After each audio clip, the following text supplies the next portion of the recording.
8ஆம் அதிகாரத்துக்கு திருப்புவோம். ரோமருக்கு எழுதின நிருபம் 8ஆம் அதிகாரம் 5 முதல் 8 வசனங்கள் வாசிப்போம். அன்றியும் மாம்சத்தின்படி நடக்கிறவர்கள் மாம்சத்துக்குரிய வேலை சிந்திக்கிறார்கள், ஆவியின்படி நடக்கிறவர்கள் ஆவிக்குரிய வேலை சிந்திக்கிறார்கள். மாம்ச சிந்தை மரணம், ஆவியின் சிந்தையோ ஜீவனும் சமாதானமுமாம். எப்படி என்றால், மாம்ச சிந்தை தேவனுக்கு விரோதமான பகை. அது தேவனுடைய நியாயப்பிரமாணத்துக்கு கீழ்ப்படியாமலும் கீழ்ப்படிய கூடாமலும் இருக்கிறது. மாம்சத்துக்குட்பட்டவர்கள் தேவனுக்கு பிரியமாயிருக்க மாட்டார்கள். விசுவாசிகளுக்கு ஆக்கினை தீர்ப்பு இல்லை என்கிறதை அப்போஸ்தலனாகிய பவுல் இங்கே போதிக்கிறார். அவள் ஆக்கினை தீர்ப்புக்கு நீங்களாக்கி விடுவிக்கப்பட்டிருக்கிறார்கள். இன்றும் என்றும் அவர்களுக்கு ஆக்கினை தீர்ப்பு கிடையாது என்கிற அந்த நிச்சயத்தை அவர் போதிக்கிறார். 5ஆம் அதிகாரத்திலிருந்தே அதை போதித்துக் கொண்டு வருகிறார். நடுவில் சில காரியங்கள் எல்லாம் விளக்க ஆரம்பித்தார். 6ஆம் 7ஆம் அதிகாரத்தில் எல்லாம் அது சம்பந்தப்பட்ட காரியங்களை மறுபடியும் 8ஆம் அதிகாரத்துக்கு திரும்பவும் வரும்போது தொடங்கின அந்த சப்ஜெக்டுக்கே திரும்பி வருகிறார். விசுவாசிக்கு ஆக்கினை தீர்ப்பு கிடையாது என்பதுதான் அந்த சப்ஜெக்ட். 1ஆம் வசனத்திலே இதை ஆரம்பிக்கிறார். ஆவியின்படி நடக்கிறவர்களுக்கு ஆக்கினை தீர்ப்பு இல்லை, கிறிஸ்து இயேசுவுக்கு உட்பட்டவர்களா இருக்கிறவர்களுக்கு ஆக்கினை தீர்ப்பு இல்லை என்று அவர் அங்கே சொல்லுகிறார். 1 முதல் 4ஆம் வசனத்திலே அதை நாம் பார்த்தோம். இப்பொழுது 5 முதல் 8 வசனங்களை நாம் படித்துக் கொண்டிருக்கிறோம்.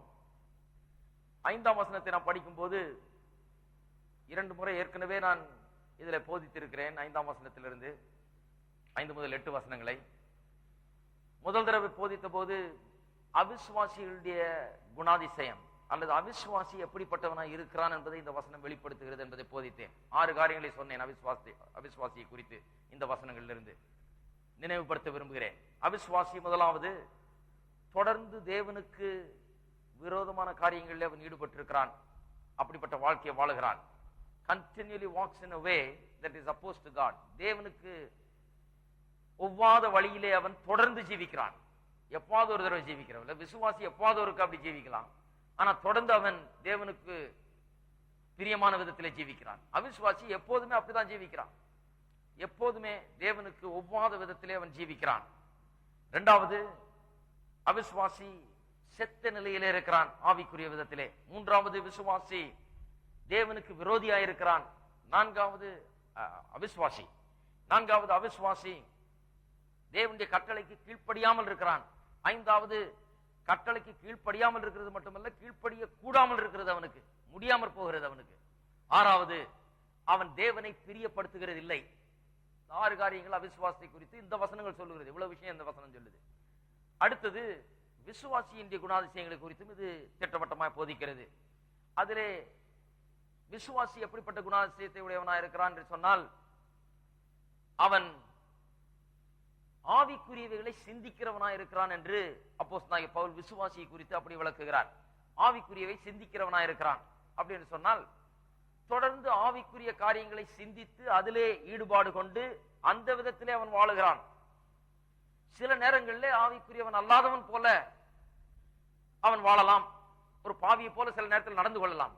ஆனால் தொடர்ந்து முறையாக எப்போதுமே அவன் ஆவிக்குரியவர்களை சிந்தித்து ஆவிக்குரியபடி ஜீவிக்கிறவனா இருக்கிறான். எப்போது ஒரு தடவை தவறுகிறான், ஆனால் அவன் தொடர்ச்சியா அவன் தவறுகிறது கிடையாது, தொடர்ச்சியா அப்படியே பாவத்தில் ஜீவிக்கிறது கிடையாது. அவன் தொடர்ந்து ஒரு ஆவிக்குரியவனாக ஜீவிக்கிறான், ஆவிக்குரிய காரியங்களை சிந்திக்கிறான், அவைகளே செய்கிறான், அதிலே ஈடுபாடு கொண்டிருக்கிறான். அப்ப ஆவிக்குரியவைகள்னா என்ன என்று போதித்தேன். முதல்ல அது என்ன இல்லைன்னு சொல்லி போதித்தேன். அது என்ன இல்லை? ஆவிக்குரியவைகள் சொன்னா வெறும் மத சடங்குகள் சம்பிரதாயங்களில் பங்கெடுக்கிறது அல்ல, அல்லது ஏதோ சில கிறிஸ்தவ உபதேசங்களை அறிந்து வைத்திருக்கிறது ஆவிக்குரிய காரியங்களில் ஈடுபாடு என்று சொல்ல முடியாது. ஆவிக்குரியவைகளை சிந்திக்கிறான்னு சொன்னா ஏதோ சில உபதேசங்களை சபையில போய் சில காரியங்களை இயேசுவினுடைய பிறப்பு குறித்து, அவருடைய மரணத்தை குறித்து, அவருடைய உயிர்த்தெழுதல் குறித்து சில அடிப்படை போதனைகளை கற்று வைத்திருக்கிறான் அந்த அர்த்தத்தில் கிடையாது. அல்லது இன்னொன்று சொன்னேன், சில ஆவிக்குரிய அனுபவங்களை அவன் பெற்றிருக்கிறான் என்றது கிடையாது. ஆவிக்குரியவைகளை சிந்திக்கிறான் அல்லது ஆவியின்படி நடக்கிறான் என்று சொன்னால் ஏதோ சில அனுபவங்களை உடையவனா இருக்கிறான். நான் வானத்துக்கு போனேன், பாதாளத்துக்கு இறங்கினேன், நான் ஏதோ தேவதூதனை பார்த்தேன், நான் இதை பார்த்தேன், தரிசனத்தை பார்த்தேன், இதை கண்டேன், அதை செய்தேன் அப்படின்னு சில அனுபவங்களை உடையவனா இருக்கிறான் என்றல்ல. அனுபவங்கள் இருக்கலாம், ஆவிக்குரிய அனுபவங்கள் அநேகர் அடைந்திருக்கிறார்கள், நல்ல சந்தேகம் கிடையாது. ஆனால் ஆவிக்குரியவர்களை சிந்திக்கிறவன் அல்லது ஆவிக்குரியவன் என்றால் என்ன அப்படின்னா, அவனுக்கு இந்த மாதிரி அனுபவங்கள்லாம் இருக்கும். அவன் தேவதூதனை பார்த்திருப்பான், வானத்துக்கு ஏறி இருப்பான், பாதாள, அப்படி கிடையாது. தெளிவா இருக்க வேண்டும். சில அனுபவங்களை நாம் வலியுறுத்த கூடாது. சில அனுபவங்களை வலியுறுத்தி இதுதான் ஆவிக்குரிய தன்மை, இது இருந்தா அவனை ஆவிக்கு, நீ உனக்கு தரிசனம் கிடைச்சா நீ பெரிய ஆவிக்குரியவன், அல்லது நீ தேவதூதனை பார்த்திருந்தா நீ பெரிய உன்னதமானவன் அப்படிங்கிற எண்ணத்தை நாம் ஜனங்களுக்கு கொடுக்க கூடாது. அப்படிப்பட்ட அனுபவங்கள் ஜனங்களுக்கு உண்மையாகவே இருக்கலாம், அதுல சந்தேகம் இல்லை, அதை நான் எதிர்க்கல. ஆனால் அதுதான் ஆவிக்குரிய தன்மைக்கு அடையாளம் என்கிறது தான் நான் ஒத்துக்கொள்வதில்லை, அதை வேதம் ஒத்துக்கொள்வதில்லை. அனுபவங்கள் அல்ல. ஆவிக்குரியபடி நடக்கிறவன் அல்லது ஆவியின்படி நடக்கிறவன், ஆவிக்குரியவர்களை சிந்திக்கிறவன், அவன் தான் விசுவாசி. அப்படி என்று சொன்னால் என்ன? அவன் வெறும் அனுபவங்களை சிலவற்றை சொல்லி இதெல்லாம் நான் பெற்றிருக்கிறேன் என்று சொல்லுகிறவன் அல்ல. அப்படி என்றால் என்ன? ஆவிக்குரியவர்களை சிந்திக்கிறவன், ஆவியின்படி நடக்கிறவன் நான் என்னன்னு சொல்லி போதித்தேன். தேவனோடு கூட 11 காரியங்களை சொன்னேன். சுருக்கமா சொல்றேன், என்ன 2 வாரம் கேப் விட்டாச்சு. 11 காரியத்தை சொன்னேன். 1, அவன் தேவனோடு கூட தனக்குள்ள உறவை அவன் முதலிடத்தில் வைக்கிறான். அவனுக்கு எல்லாத்தை விட அதுதான் முக்கியம், தேவனோடு கூட தனக்கு இருக்கிற உறவு. 2வது, அவன் இந்த வாழ்க்கையிலே தேவனுடைய வார்த்தையின் சத்தியங்களை அறிந்து இந்த வாழ்க்கைக்கேற்றவாறு அதை தன்னுடைய வாழ்க்கையிலே அமுல்படுத்த விரும்புகிறான். ஏதோ கொள்கைகளை விசுவாசிக்கிறவன் அல்ல. தேவன் இப்படி சொல்றாரு, இப்படிதான் ஜீவிக்கணும்னு சொல்றாரு, இப்படிதான் இருக்கணும்னு சொல்றாருன்னு கொண்டு போய் அதை செய்கிறான், அதை தன்னுடைய வாழ்க்கையில அதை அமுல்படுத்துகிறான். 3வது, தேவனுடைய காரியத்துல தான் அவனுக்கு முதலாவது, தேவனுக்கு அவனுக்கு இருக்கிற உறவு தான் அவனுக்கு ரொம்ப முக்கியம் என்கிறதுனால அவன் பாவத்தை குறித்து, அவன் பாவத்தை தன்னுடைய வாழ்க்கையிலிருந்து தள்ளி வைக்க வேண்டும், தன்னுடைய வாழ்க்கையில பாவம் நுழைந்து விடக்கூடாது என்கிற ஒரு ஜாக்கிரதை அவன் உடையவனா இருக்கிறான். ஏன்? தேவனோடு தனக்குள்ள உறவு தான் அவனுக்கு ரொம்ப முக்கியம், அதை இது கெடுத்துரும், ஆகையால பாவம் உள்ள வரக்கூடாது என்கிற ஒரு ஜாக்கிரதை அவனுக்குள்ள இருக்கிறது.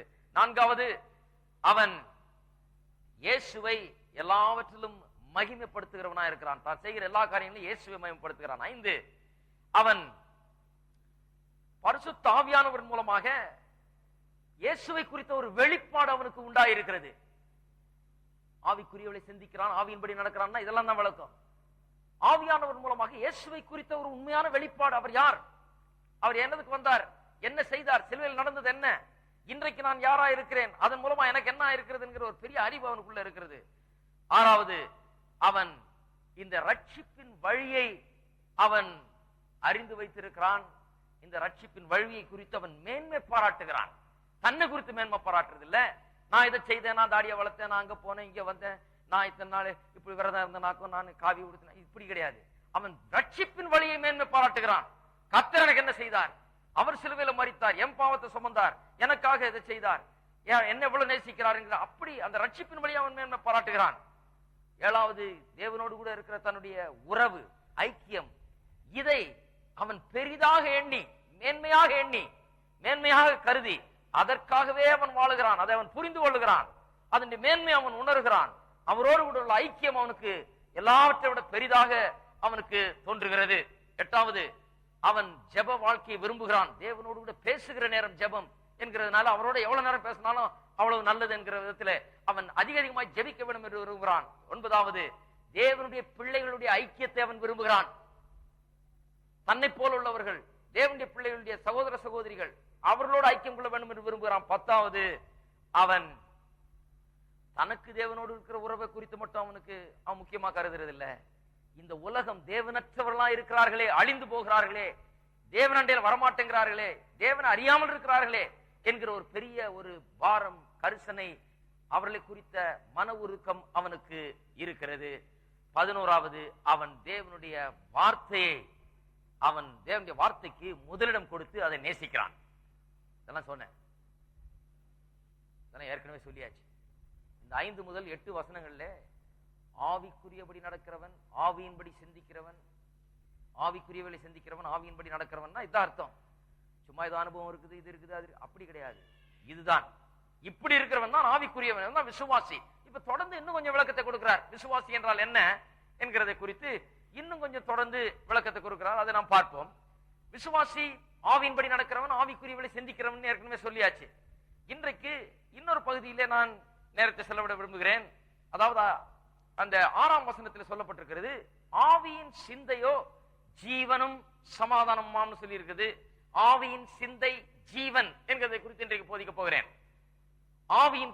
ஆவியின் சிந்தை அல்லது இந்த ஆவிக்குரியபடி நடந்து ஆவிக்குரியவர்களை சிந்திக்கிறவன், இப்படிப்பட்ட காரியங்களில் ஈடுபாடு கொள்ளவன், எப்படி ஜபத்திலே தேவனுடைய மக்களோட ஐக்கியம் கொள்ளுகிறதுல, தேவனுடைய வார்த்தை விரும்பி அதுக்கு முதலிடம் கொடுக்கிறதுல, தேவனுடைய காரியங்கள்ல ஈடுபாடு, நான் இப்ப சொன்னேன் 11 காரியங்கள், இப்படிப்பட்ட காரியங்கள்ல ஈடுபடுகிறவன் அவனுக்குள்ள ஜீவன் இருக்கிறது. ஜீவன் ஆவிக்குரிய ஜீவன் இருக்கிறதுனாலதான் அதுல அவனுக்கு ஈடுபாடு. முன்ன செத்தவனா இருந்தான், முன்ன ஆவிக்குரிய காரியங்களுக்கு செத்தவனா இருந்தான். தேவனை குறித்து பேசினா அவனுக்கு காது செவிடு மாதிரி இருக்கும், ஏதோ ஒரு செவுத்துக்கிட்ட பேசுற மாதிரி. தேவனுக்கு அவனுக்கு சம்பந்தமே கிடையாது. தேவனுடைய காரியங்களை விரும்பாதவன், அதை நேசிக்காதவன், அதை நாடாதவன், தேடாதவன், அதன் இடத்துல வரமாட்டான், அதை விரும்பி கேட்கவும் மாட்டான். நீங்க எல்லாம் இங்க உட்கார்ந்து இந்த போதனைகள் அவ்வளவு அமைதியா உட்கார்ந்து ரொம்ப கரெக்டா கேட்கறீங்க, சிலர் எல்லாம் ரொம்ப அழகா நோட்ஸ் எழுதுறீங்க, கரெக்டா வர்றீங்க, இன்னும் அதிகமா கேட்கணும்னு விரும்புறீங்க. ஆனா ஆவிக்குரியவனா இல்லாதவனை குறித்து பாருங்க. நான் சொன்ன ஒரு உதாரணத்தை, இங்கிலாந்து தேசத்துல எப்படி ஒரு பிரைம் மினிஸ்டர் கொண்டு போனார்னு ஒருத்தருங்க, சத்தியத்தை கேட்கறதுன்னு. பிரைம் மினிஸ்டர் பெரிய அறிவாளி, கொண்டு போய் உலகத்திலேயே தலை சிறந்த பிரசங்கியார் ஒரு பிரசங்கத்தை கேட்க வச்சார். ஆனா முடிஞ்ச உடனே அவர் என்ன பேசினாரு எனக்கு ஒண்ணும் தெரியலங்கன்றார் பிரைம் மினிஸ்டர். அவ்வளவு அறிவு இருக்குது, ஆனால் ஆவிக்குரியபடி செத்து இருக்கிறான். ஆகையால அவனுக்கு ஆவிக்குரிய காரியங்களில் ஈடுபாடு இல்லை. உங்களுடைய உள்ள அப்படியே தண்ணிக்குள்ள ஸ்பஞ்ச போட்டா எப்படியே அந்த தண்ணியெல்லாம் இழுத்துரும், அதை போல இழுத்து கொண்டிருக்கிறது ஆவிக்குரிய சத்தியங்களே. அது வாஞ்சிக்கிறது, சொல்ல சொல்ல அப்படியே உள்ளத்தில் அது பதிகிறது, உள்ளத்தை அதை மனமகள செய்கிறது, சந்தோஷம் உண்டாகிறது ஆவிக்குரிய சத்தியங்களை கேட்கும்போது. ஏன்? உங்களுக்குள்ள ஜீவன் இருக்கிறது, ஆவிக்குரிய காரியங்களில் ஈடுபாடு இருக்கிறது. அந்த ஜீவன் உள்ள இருக்கிறபடினாலே அந்த நாட்டம் இருக்கிறது, அந்த ஏக்கம் இருக்கிறது. ஜீவன் இல்லாதவர்களா இருக்கிறவர்கள் தான் ஆவிக்குரியவர்கள், ஜீவன் இருக்கிறவர்கள் தான் ஜீவன் இல்லாதவர்களா இருக்கிறவர்கள் தான் அவிசுவாசிகள். இந்த ஆவிக்குரிய ஜீவனை உடையவர்கள் தான் விசுவாசிகள். அப்ப விசுவாசியினுடைய மிக முக்கியமான குணாதிசயம் என்ன? ரொம்ப முக்கியமான குணாதிசயம். விசுவாசினா என்ன அப்படின்னா ஒரு வார்த்தையில சொல்ல வேண்டும் என்றால் அவனுக்குள்ள ஜீவன் இருக்கிறது, அவன் ஆவிக்குரிய ஜீவனை உடையவனா இருக்கிறான். இதை குறித்து தான் பேச போறேன். அதைத்தான் இங்க எப்படி சொல்லி இருக்கிறது, ஆவியின் சிந்தை ஜீவன். சமாதானம்ன்றது அடுத்த பார்ப்போம். ஆவிக்குரிய சிந்தை, ஆவியின் சிந்தையோ ஜீவன். அப்ப ஆவிக்குரியவனுடைய மிக முக்கியமான அடையாளம் என்ன? அவன் ஜீவனை பெற்றிருக்கிறான். என்ன ஜீவன்? இந்த உயிர் இல்ல, இந்த சரீர பிரகாரமான உயிர் இல்ல, ஆவிக்குரிய ஜீவனை அவன் பெற்றிருக்கிறான். பாப்போம். இப்போ பாருங்க, 5ஆம் அதிகாரத்திலிருந்தே அதை போதித்துட்டு வர்றாரு. அதாவது 4ஆம் அதிகாரம் வரைக்கும் எப்படி மனுஷன் பாவியா இருக்கிறான், பாவத்திலே விழுந்து அந்த பாவம் சகதியில சிக்கி இருக்கிறான்னு போதிக்கிறார். அதன் பிறகு 4ஆம் அதிகாரத்துக்கு வரும்போது எப்படி அவன் நீதிமானாக்கப்படுகிறான், இப்படி பாவியா இருக்கிற மனுஷனை, பாவ சகதியில சிக்கி இருக்கிற மனுஷனை தேவன் எப்படி ரட்சிக்கிறார் என்பதை குறித்து அவர் போதிக்கிறார். 5ஆம் அதிகாரத்திலிருந்து இந்த நீதிமானாக்கப்பட்ட மனுஷன், இந்த நீதிமானாக்கப்பட்டதின் விளைவாக அவனுக்கு என்ன நேரிடுகிறது, what is the consequences of this justification by faith. அவன் நீதிமானாக்கப்பட்டிருக்கிறான், அதன் விளைவா அவன் எப்படி இருக்கிறான், இன்னைக்கு என்ன மாற்றம் அவனுக்குள்ள. எத்தனை பேர் நீதிமானாக்கப்பட்டிருக்கிறீங்க இன்றைக்கு? பாவியா இருந்து இன்னைக்கு தேவனுக்கு முன்பாக நீதிமானா இருக்கிறீங்களா? அப்ப முக்கியமாய் காணப்படுகிற, அதன் விளைவாய் முக்கியமாய் காணப்படுகிற ஒரு காரியம் என்ன? அதுதான் ஜீவன், ஆவிக்குரிய ஜீவன் அந்த மனுஷனுக்குள்ள இருக்கிறது. அதுதான் ஆவிக்குரிய ஒரு மனுஷனை குறித்த ஒரு வர்ணனை. ரொம்ப முக்கியமான காரியம், ஆவிக்குரிய ஜீவனை அவன் பெற்றிருக்கிறான். 5ஆம் அதிகாரத்திலிருந்து இதை போதித்துக் கொண்டு வருகிறார். நான் காண்பிக்கிறேன் பாருங்க. 5ஆம் அதிகாரத்துக்கு திருப்புவோம், வரிசையா பார்ப்போம். 5ஆம் அதிகாரம் நிறைய வசனங்களை சொல்ல போறேன், நீங்க எழுதி வைத்துக் கொள்ளலாம், பிறகு அதை தியானிக்கலாம். 5ஆம் அதிகாரம் 10ஆம் வசனம், அங்கதான் ஆரம்பிக்கிறார் இந்த ஜீவன் குறித்த டாபிக். ஆவிக்குரிய ஜீவன் எப்படி ஒரு மனுஷனுக்குள்ள வருது என்ற டாபிக் அங்கதான் ஆரம்பிக்கிறார். ரட்சிக்கப்பட்ட மனுஷனுக்குள்ள ஆவிக்குரிய ஜீவன் வந்துருது. எப்படி சொல்றாரு பாருங்க, நாம் தேவனுக்கு சத்துருக்களா இருக்கையில் அவருடைய குமாரனின் மரணத்தினாலே அவருடனே ஒப்புரவாக்கப்பட்டோமானால், ஒப்புரவாக்கப்பட்ட பின் நாம் அவருடைய ஜீவனாலே ரட்சிக்கப்படுவது அதிக நிச்சயமாமே. நாம் எப்படி ரட்சிக்கப்பட்டிருக்கோமாம்? அவருடைய ஜீவனை கொண்டு ரட்சிக்கப்பட்டிருக்கிறோம். ஒரு விசுவாசினா யாரு? ஏதோ சில காரியங்களை விசுவாசிக்கிறவன் அல்லது இயேசுவை விசுவாசிக்கிறவன் விசுவாசி அப்படின்னு சொல்லக்கூடாது. இயேசுவை விசுவாசிக்கிறான் தான் அவன், ஆனா அது சரியான விளக்கம் இல்ல. விசுவாசி என்றால் யார்? அவன் இயேசுவை விசுவாசிக்கிறதுனால அவன் விசுவாசின்னு கிடையாது.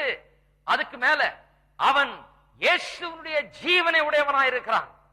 தேவனுடைய ஜீவன் அவனுக்குள்ள இருக்கிறது, தேவனுடைய திவ்ய சுவாபம் அவனுக்குள்ள இருக்கிறது என்று 2 பேதுருல 1ஆம் அதிகாரம் 4ஆம் வசனத்திலே பேதுரு சொல்லுகிறார். திவ்ய சுவாபத்திற்கு பங்குள்ளவர்களானோம் என்று.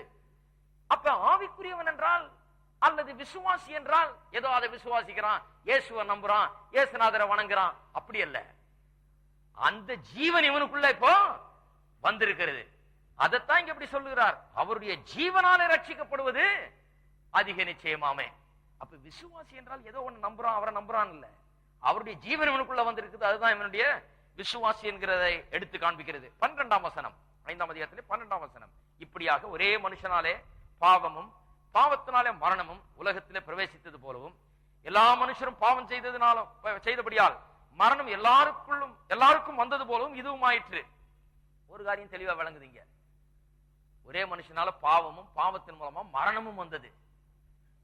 பாருங்க, மரணம் ஆதாமினால் மூலமா வந்தது, பாவம் வந்தது பாவத்தின் மூலமா, மரணம் வந்தது ஆதாமின் மூலமாக.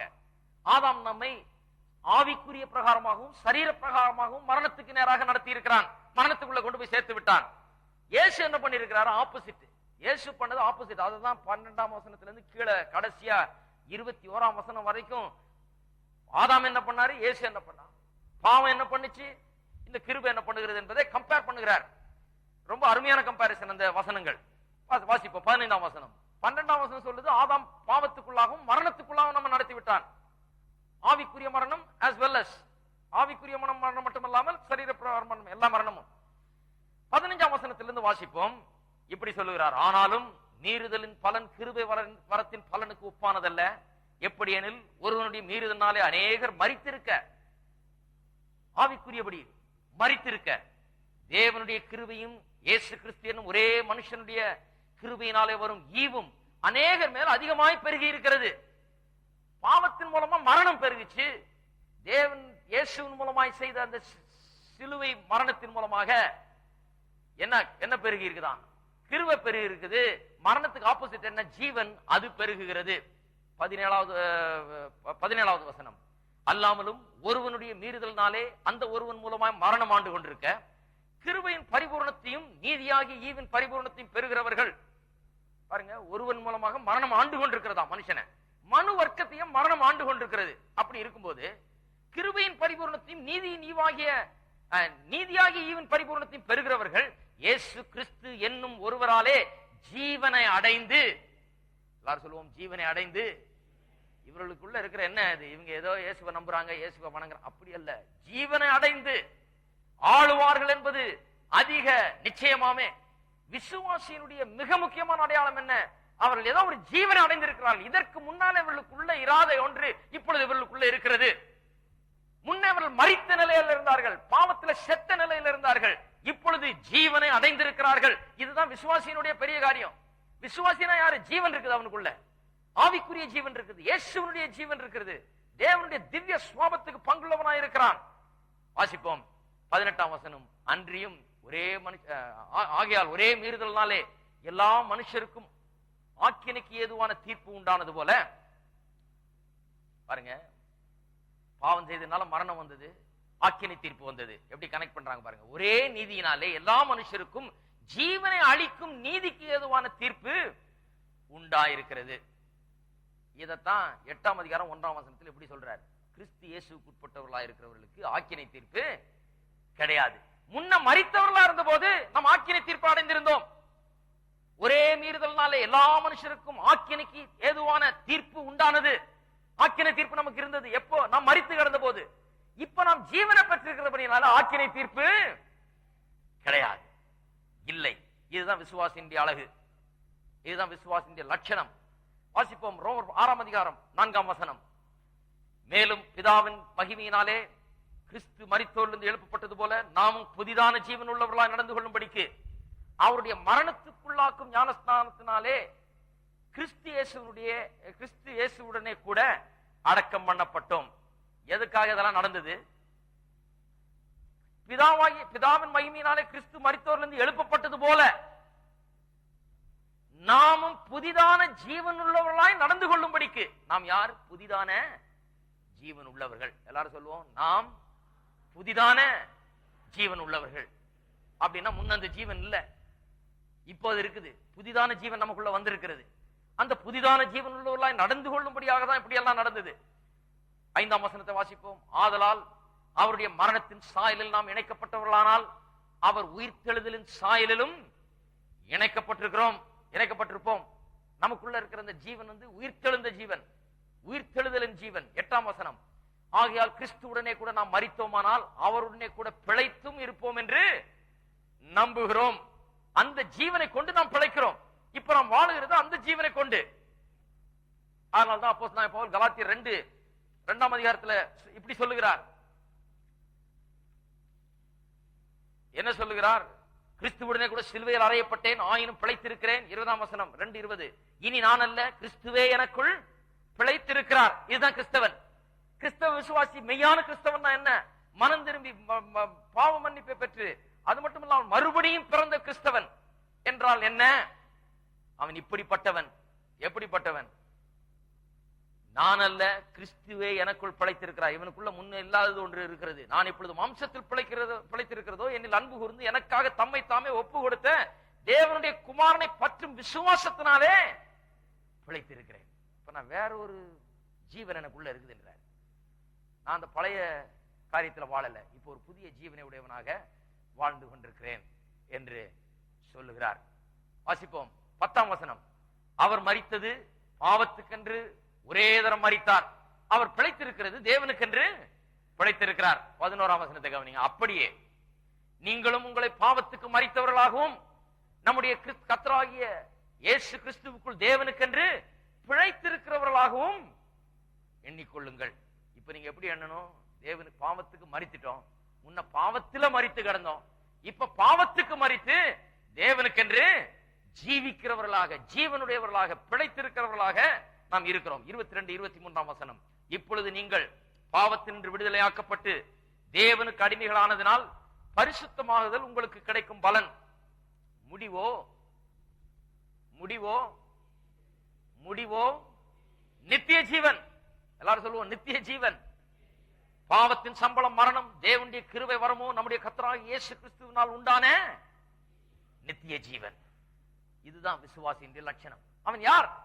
விசுவாசினா ஏதோ இயேசுவை நம்புறான், இயேசுவை வணங்குறான், இப்ப அங்க கோயிலுக்கு போறானா, ஏதோ பைபிள்லாம் நம்புறானா, அப்படி கிடையாது. அவனுக்கு அதெல்லாம் இருக்கலாம், அதெல்லாம் உண்மைதான். ஆனால் அதை விட மேலாக அவனுக்குள்ள இல்லாத ஒரு ஜீவன் இன்றைக்கு அவனுக்குள்ள வந்திருக்குது. இயேசுவுடைய ஜீவன் அவனுக்குள்ள இருக்குது, உயிர்த்தெழுதலின் ஜீவன் இருக்குது. இப்பொழுது அவன் பிழைத்திருக்கிறான். பாவத்திலே செத்து கிடந்தவன் இப்ப பாவத்துக்கு செத்து தேவனுக்கென்று பிழைத்திருக்கிறான். அவன் வாழுகிறது இப்பொழுது அவனுடைய இதனால அல்ல, இயேசு அவனுக்குள்ள வாழ்ந்து கொண்டிருக்கிறார். இப்படிப்பட்ட ஒருவன் தான் விசுவாசி. 7ஆம் அதிகாரம் 4ஆம் வசனத்தை வாசிப்போம். அப்படி போல என் சகோதரரே, நீங்கள் மரித்தோரிலிருந்து எழுந்த கிறிஸ்து என்னும் வேறொருவருடையவர்களாகி தேவனுக்கென்று கனி கொடுக்கும்படி, தேவனுக்கென்று கனி கொடுக்கும்படி. அப்ப கனி கொடுக்கிறதுனா அது பட்டு போன மரம் அல்ல, செத்த மரம் கனி கொடுக்க முடியாது. கனி கொடுக்கும்படி என்று சொல்லி இருக்கிறதுனால அதுக்குள்ள ஜீவன் இருக்குன்னு அர்த்தம். ஒரு மரம் கனி கொடுக்குதுன்னா அதுக்குள்ள என்ன இருக்குது? ஜீவன் இருக்குது. கனி கொடுக்கும்படி கிறிஸ்துவின் சரீரத்தினால நியாயப்பிரமாணத்துக்கு என்று மரித்தவர்களானீர்கள். அதைத்தான் எபேசியர் 2:1 அப்போஸ்தலனாகிய பவுல் சொல்கிறார். அக்கிரமங்களிலும் பாவத்திலும் மரித்திருந்த உங்களை அவர் என்ன பண்ணாராம்? உயிர்ப்பித்தார். அதுதான் நடந்திருக்குது. விசுவாசி என்று சொன்னால் மரித்து கிடந்தவன் இப்ப உயிர்ப்பிக்கப்பட்டிருக்கிறான், செத்து கிடந்தவன் இப்பொழுது தேவனுடைய ஜீவனை பெற்றிருக்கிறான். அவனுக்குள்ள இல்லாத ஒன்று இப்பொழுது அவனுக்குள்ள வந்திருக்கிறது. இது புதிய ஏற்பாடு முழுக்க இது போதிக்கப்படுது. இன்னும் கொஞ்சம் வசனத்தை காமிக்க போறேன். ரோமர் எழுதின நிருபத்துல காமிச்சிட்டேன். இப்போ ரோமருக்கு எழுதின நிருபத்துல இப்ப யோவானுக்கு போவோம். இயேசுவே இதை குறித்து அதிகமா பேசுகிறார். விசுவாசி என்றால் யார் என்பதை குறித்து, அவன் எப்படிப்பட்டவன் என்பதை இயேசு வர்ணிக்கிறார். கவனிப்போம். யோவான் 4ஆம் அதிகாரம் 14ஆம் வசனத்திலே இயேசுவினுடைய வர்ணனையை கவனிப்போம். விசுவாசி என்றால் யார்? யார் அவன் விசுவாசி? இன்னைக்கு பாருங்க, உலகத்துல ரொம்ப குழப்பம். விசுவாசினா அவங்க நினைக்கிறாங்க சரியா சட்டை கட்டலாம் கரெக்டா இருந்தா விசுவாசி. ஒருத்தர் சொன்னார், காலரை பார்த்தாலே தெரியுதுங்க விசுவாசி இல்லைங்க, இந்த பட்டனே தெரியுது விசுவாசி இல்லை. இவங்க பட்டனை பார்த்தும் காலரை பார்த்தும் சட்டையை பார்த்தும் விசுவாசியா இல்லையான்னு கண்டுபிடிக்கிறவங்க. ஆனா வேதவசனம் திட்டவட்டமா சொல்லுது யார் விசுவாசி யார் விசுவாசி இல்ல. யார் விசுவாசி? ஒரே குழப்பம் உலகத்துல. அவர் போறாருங்க, கோயிலுக்கெல்லாம் போறாருங்க, அவர் இந்த பைபிள்லாம் டெய்லி வாசிக்கிறாருங்க, அவர் கொஞ்சம் ஜெபம் பண்ணுவாருங்க, அவரு ஏதோ மீட்டிங் போவாரு. அவரு யார் விசுவாசி? இன்னைக்கும் ஜனங்களுக்கு தெரியல பாருங்க. ஏதாவது ஒண்ணு கதை சொல்லுவாங்க, விசுவாசம் நினைக்கிறேங்க அவரு. அவருக்கு அதெல்லாம் நம்பிக்கை இருக்குதுங்க. அதனால விசுவாசி தான் நினைக்கிறேன். யார் விசுவாசி? வேதம் சொல்றதுதான் கரெக்ட். நம்முடைய விளக்கத்தை தர வேணாம். வேதம் என்ன சொல்லுது? விசுவாசினா யார்? யார் விசுவாசி? இதை வச்சு கண்டுபிடிக்கலாம் நம்ம விசுவாசியா இல்லையா. இதை வச்சுதான் சொல்ல முடியும் ஒரு விசுவாசியா இல்லையா. 4ஆம் அதிகாரம் 14ஆம் வசனம். நான் கொடுக்கும் தண்ணீரை குடிக்கிறவனுக்கோ ஒரு காலம் தாகம் உண்டாகாது. நான் அவனுக்கு கொடுக்கும் தண்ணீர் அவனுக்குள்ளே நித்திய ஜீவகாலமாய் ஊறுகிற நீரூற்றா இருக்கும். என்ன சொல்றாரு? இந்த ரட்சிப்பை பெறுகிறவனுக்குள்ள நித்திய ஜீவகாலமாய் ஊறுகிற நீரூற்று போல அவனுக்குள்ள என்ன இருக்குமா? இந்த ஜீவன் இருந்து கொண்டிருக்கும். இந்த ஜீவன் உள்ள சும்மா இருக்காது. நீரூற்றுனா அது பாட்டுக்கு முள்ள வந்துகிட்டே இருக்கும். நீங்க நினைப்பீங்க, ஐயோ 4 பக்கெட் குறையிலையான்னு பார்த்தா அது வந்துகிட்டே இருக்குது. அது பாட்டுக்கு உள்ள அது நீரூற்று, அது பாட்டுக்கு இருந்துகிட்டே இருக்குது. இந்த ரட்சிப்பை பெற்று தேவனுடைய ஜீவனை பெற்றவர்களுக்குள்ள இந்த ஜீவன் வற்றாத ஜீவன், அழியாத ஜீவன் உற்பத்தி ஆகிக்கொண்டே இருக்குது, வந்து கொண்டே இருக்கிறது. இது ஆவிக்குரிய ஜீவன் அவனுக்குள்ள வந்து கொண்டே இருக்கிறது. அதுக்கு முடிவே கிடையாது. 5ஆம் அதிகாரம் 24ஆம் வசனத்தை வாசிப்போம். 5:24. யோவான் 5:24. யோவான் எழுதின சுவிசேஷத்தில் மிக முக்கியமான வார்த்தை இந்த ஜீவன்ற வார்த்தை மறுபடியும் வருகிறது அடிக்கடி. இந்த ஜீவனை குறித்து பேசுகிறார். இந்த ரட்சிப்பின் மூலமா வருகிற ஜீவன், ரட்சிப்பை பெற்றவன் ஜீவனை பெற்றவன் என்கிறத தெளிவா எடுத்து சொல்கிறார். என் வசனத்தை கேட்டு 5:24 என் வசனத்தை கேட்டு என்னை அனுப்பினவரை விசுவாசிக்கிறவனுக்கு நித்திய ஜீவன் உண்டு. அவனுக்கு என்ன உண்டு? இயேசுநாதரை விசுவாசிக்கிறாங்க, அதான் விசுவாசி. விசுவாசிக்கிறவனுக்கு நித்திய ஜீவன் உண்டு. அவன் விசுவாசித்தால் இந்த கோயிலுக்கு போறாருங்க, கோயிலை பார்த்து கும்பிட்டுட்டு வருவாருங்க, நித்திய ஜீவன் இருக்குதா? விசுவாசிக்கிறவனுக்கு என்ன உண்டாம்? நித்திய ஜீவன் உண்டு. அவன் ஆக்கினை தீர்ப்புக்குட்படாமல். ரோமர் 8:1 திரும்ப ஞாபகத்துக்கு வருது. என்ன? கிறிஸ்து இயேசுவுக்கு உட்பட்டவர்களுக்கு ஆக்கினை தீர்ப்பு இல்லை. கிறிஸ்து இயேசுவுக்கு உட்பட்டவர்களுக்கு ஆக்கினை தீர்ப்பு இல்லை. யாருக்கு இல்ல? கிறிஸ்து இயேசுவுக்கு உட்பட்டவர்களுக்கு. For everyone who is in Christ. கிறிஸ்துவுக்குள்ளா இருக்கிற ஒவ்வொருவருக்கும், அப்படின்ற எல்லா விசுவாசிகளுக்கும், எல்லா மறுபடியும் பிறந்த விசுவாசிகளுக்கும், இந்த ஜீவனை பெற்ற விசுவாசிகளுக்கும் ஆக்கினை தீர்ப்பு இல்ல. அதேதான் இங்க இயேசு சொல்றாரு பாருங்க. அவன் ஆக்கினை தீர்ப்புக்கு உட்படாமல் மரணத்தை விட்டு நீங்கி ஜீவனுக்கு உட்பட்டிருக்கிறான் என்று மெய்யாகவே உங்களுக்கு சொல்லுகிறேன். யோவான் 6ஆம் அதிகாரம் 35ஆம் வசனம் 6:35. இயேசு இன்னும் சொல்லுகிறார். இயேசு அவர்களை நோக்கி, ஜீவ அப்பம் நானே, என்னிடத்தில் வருகிறவன் ஒரு காலம் பசியடையான், என்னிடத்தில் விசுவாசமாய் இருக்கிறவன் ஒரு காலம் தாகமடையான். இந்த ஜீவ அப்பம், இந்த தாகமடையாத தண்ணீர், தாகத்தை இனி ஏற்படுத்தாத தண்ணீர், தாகத்தை தீர்க்கிற தண்ணீர், அதை உடையவராய் இருக்கிறான் விசுவாசி. 50வது வசனம். இதிலே புசிக்கிறவன் மறியாமல் இருக்கும்படி வானத்திலிருந்து இறங்கின அப்பம் இதுவே. 58. வானத்திலிருந்து இறங்கின அப்பம் இதுவே. இது உங்கள் பிதாக்கள் புசித்த மன்னாவை போலல்ல, அவர்கள் மரித்தார்களே. அதை சாப்பிட்டவங்க இறந்து போயிட்டாங்க. வனாந்தரத்துல வானத்திலிருந்து வந்த மன்னாவை எடுத்து சாப்பிட்டவர்கள் மரித்தார்கள். இந்த அப்பத்தை புசிக்கிறவனோ என்றென்றைக்கும் பிழைப்பான் என்றார். இவனுக்குள்ள என்னமோ இருக்குது. இப்போ இவன் மரித்தாலும் பிழைப்பான்றார். இவனை கொண்டு கல்லறையில புதைச்சாலும் திரும்ப பிழைப்பான். இவனுக்குள்ள ஜீவன் இருக்கிறது. இந்த ஜீவன் அழியாத ஜீவன், இது தேவனுடைய ஜீவன், இது சாகாத ஜீவன், நித்திய ஜீவன். அதுதான் விசுவாசியினுடைய லட்சணம். 10ஆம் அதிகாரம் 10ஆம் வசனம். திருடன் திருடவும் கொல்லவும் அழிக்கவும் வருகிறானே அன்றி வேறொன்றுக்கும் வரான். நானோ அவைகளுக்கு ஜீவன் உண்டாயிருக்கவும் அது பரிபூரணம் அடையவும் வந்தேன். இயேசு எதற்காக வந்தார்? ஏதோ சில காரியங்களை போதித்து நாம் அதை விசுவாசித்து அந்த கொள்கைகளின்படி நாம் நடக்க வேண்டும் என்று வரவில்லை. அவர் போதித்தார், அந்த கொள்கைகளின்படி நாம் நடக்கிறோம், அதெல்லாம் உண்மைதான். ஆனா எதற்காக வந்தார்? ஏதோ ஒண்ணு போதித்து அந்த கொள்கையை நீ பிடிச்சுக்கோ, அதன்படி நடந்துக்கோ அப்படின்ட்டு போறதுக்காக வரல. நான் அவைகளுக்கு ஜீவன் உண்டாகவும் அது பரிபூரணப்படவும் வந்தேன். நமக்குள்ள ஆவிக்குரிய ஜீவன் உண்டாயிருக்கும்படியா இயேசு கிறிஸ்து வந்தார். அந்த ஜீவன் பரிபூர்ணமடையும்படியாய் வந்தார். யோவான் 17ஆம் அதிகாரம். எதுவும் போதிக்கிறதுக்கு கொள்கைகளை கொடுக்கிறதுக்கு வரல, ஜீவனை கொடுக்கிறதுக்கு வந்தார் நமக்குள்ளே. யோவான் 17ஆம் அதிகாரம் 2ஆம் வசனம்.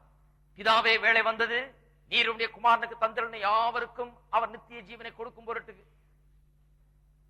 நீர் உம்முடைய குமாரனுக்கு தந்திரன யாவருக்கும் அவர் நித்திய ஜீவனை கொடுக்கும் பொருட்டு, என்னத்தை கொடுக்கும் பொருட்டு?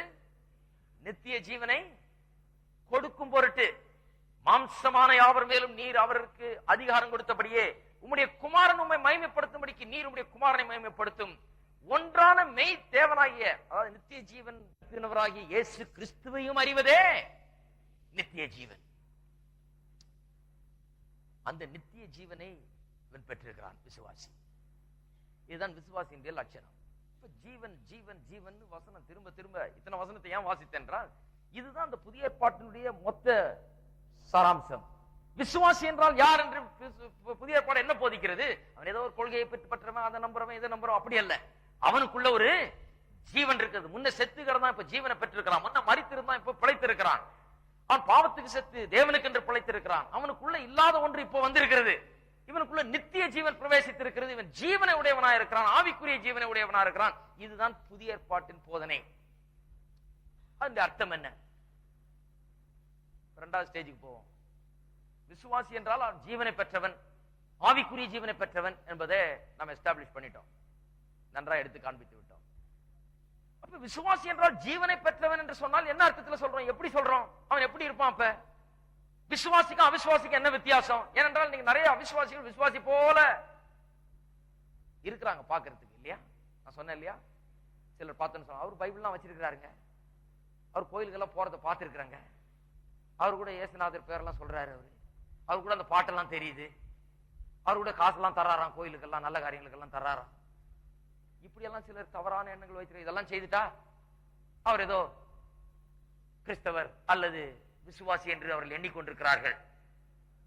ஆகியால் தான் முதல்ல சொல்லிட்டேன், விசுவாசினா யாரு? ஜீவனை பெற்றவன்.